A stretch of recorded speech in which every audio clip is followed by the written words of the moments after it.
जय माता दी। आज मैं आपको दुर्गा सप्तशती में वर्णित चौथा अध्याय बताने जा रही हूँ। चौथा अध्याय, इंद्र आदि देवताओं द्वारा देवी की स्तुति।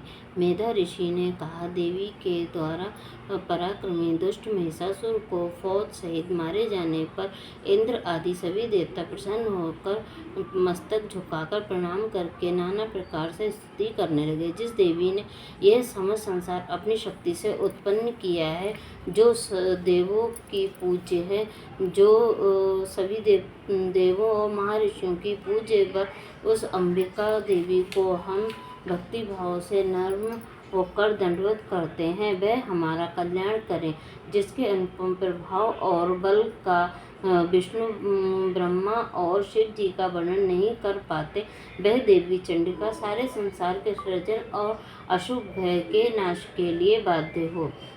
जो पूर्ण आत्मा पुरुषों के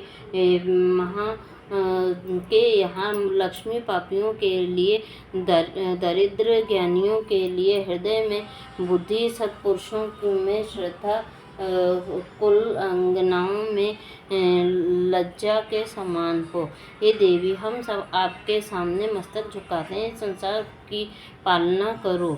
हे देवी, तेरे इस अचिंत्य रूप, असुरों की विनाशक तेरी शक्ति तथा संग्राम में होने वाली तुम्हारे चरित्रों को हम वर्णन करें। त्रिगुण स्वरूप होने पर भी सारे संसार का कारण हो। सब देवों से मुक्त होने के कारण ब्रह्मा आदि भी तुम्हें नहीं जान पाते। तुम सब आश्रय हो। सारा जगत तुम्हारा अंश मात्र है। तुम विकार रहित, अनादिशील और परम प्रकृति हो। हे देवी, तुम स्वाहा और स्वधा हो। कर्म यज्ञ में तुम्हारा नाम उच्चारण करने से देवताओं और पितृ कर्म में तुम्हारा नाम उच्चारण करने से पितृ तृप्त होते हैं। हे भगवती देवी, तुम मुक्ति का कारण और चिंत्य ब्रह्म ज्ञान रूपा महाव्रता हो। राग द्वेष आदि रोगों से रहित तत्ववेता, इंद्रिय जयी तथा मोक्ष की इच्छा करने वाले मुनि तुम्हारा स्मरण करते हैं, इसलिए आप सर्वोपरि हैं। तुम शब्द रूप होकर पवित्र ऋग्वेद, ऋजुवेद, यजुर्वेद की तथा ओंकार युक्त रमणीय पदों के पाठ वाले सामवेद की आश्रय हो। तुम देवी वेद त्रयी और भगवती हो। प्राणियों के दुख, कलेश तथा संसार की विपत्तियों को दूर करने वाली हो। हे देवी, तुम संपूर्ण शास्त्रों के तत्व को जानने के कारण मेधा ऋषि बुद्धि तथा दुर्गम संसार सागर से पार होने के लिए ज्ञान रूपी असंग नौका होने से दुर्गा हो। कैटभ को मारने वाले विष्णु भगवान के हृदय में वास करने वाली लक्ष्मी तथा शिव के वाम भाग में विराजने वाली गौरी हो। तुम्हारे मंद मंद मुस्कुराते हुए पूर्णिमा के चंद्रमा के समान निर्मल तथा सोने के समान कांतिमान मुख को देखकर महिषासुर ने क्रोध से प्रहार किया। यह कितना आश्चर्य है। हे देवी, कुटिल भवों से भयानक तथा क्रुद्ध उदय काल के चंद्रमा के समान छवि युक्त मुख को देखकर महिषासुर ने तत्क्षण प्राणों का त्याग नहीं किया। इससे अत्यंत आश्चर्य है, क्योंकि कुपित यमराज को देखकर कौन जी सकता है। हे देवी, आप प्रसन्न हो। आप संसार के लिए हितकारिणी हैं, परंतु कुपित होकर शीघ्र ही दुष्टों को नष्ट कर देती हो। आपने महिषासुर के महान बल को शीघ्र नष्ट कर दिया। इसी से हमने अब आपके स्वभाव को जाना है। हे मंगलमयी देवी, जिन पर आप प्रसन्न हो वे ही संसार में कुशल हैं। वे ही धन, धान्य और यश से युक्त हैं। उन्हीं में धर्म के सारे लक्षण मिलते हैं। वे ही धान्य हैं तथा पुत्र, स्त्री और मृत्यु के से ऊपर भरपूर होते हैं।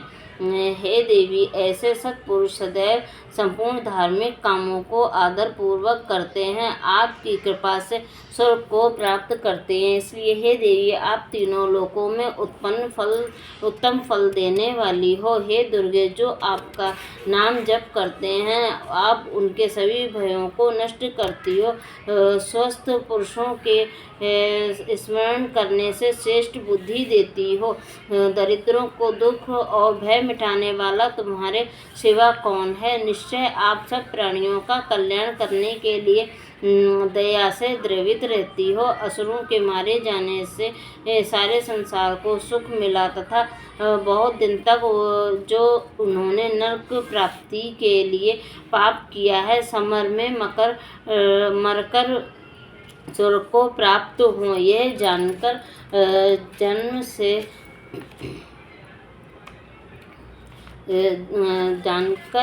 ही आप दुष्टों का हनन करती हो। हे देवी, आप असुरों की दृष्टि से भस्म कर सकती हो। उन पर अस्त्र शस्त्र चलाने की जरूरत न थी।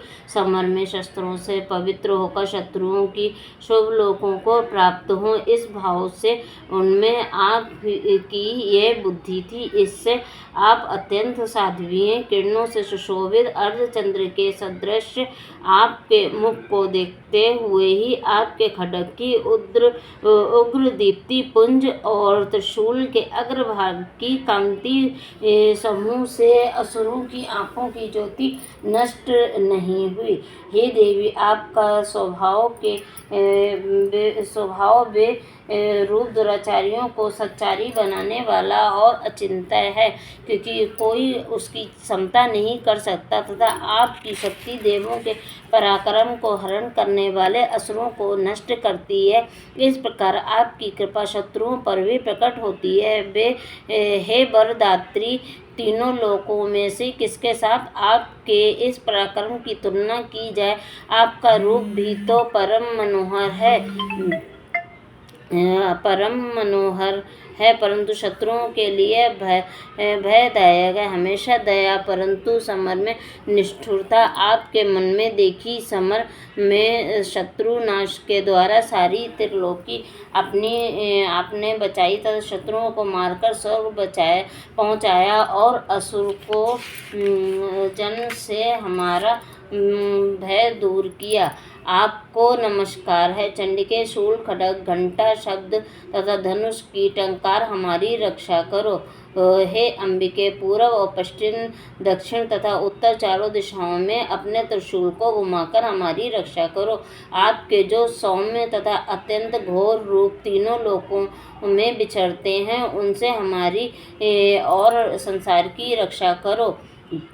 हे अंबिके देवी, खड्ग, शूल और गदा आदि जितने भी अस्त्र आपके हाथ में हैं, उनके द्वारा सब तरफ से हमारी रक्षा करो। मेधा ऋषि बोले, तब देवों ने जगत के धारण करने वाली देवी को नंदन वन के पुष्पों तथा गंध चंद द्वारा पूजन और स्तंभन किया। सारे देवताओं ने भक्ति पूर्वक धूप से अर्चना की। तब प्रसन्न मुख से देवी बोली, हे देवताओं, अपना इच्छित वर मुझसे मांगो। देवी बोली, हे भगवती, आपने सब कुछ दिया, कुछ भी करना शेष नहीं, क्योंकि आपने हमारे दुश्मन महिषासुर को मारा।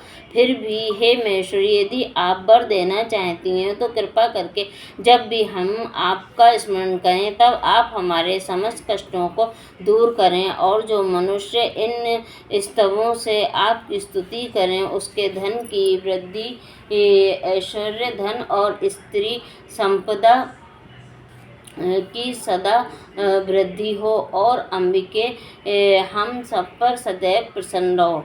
ऋषि जी बोले, अपने और संसार के लिए देवों ने जब इस तरह देवी को खुश किया तो हे राजन, वह भद्रकाली ऐसा ही होगा कहकर अंतर्ध्यान हो गई। हे नृप, जिस तरह संसार की हितैषिणी देवी देव शरीर से पहले और शुंभ निशुंभ के वध के लिए देवों का उपकार करने वाली पैदा हुई, वह भी वृतांत सुनो, मैं तुमसे कहता हूँ। इति श्री मार्कंड के देवी महात्म्य में शुक्रादि स्तुति नामक चौथा अध्याय समाप्त होता है।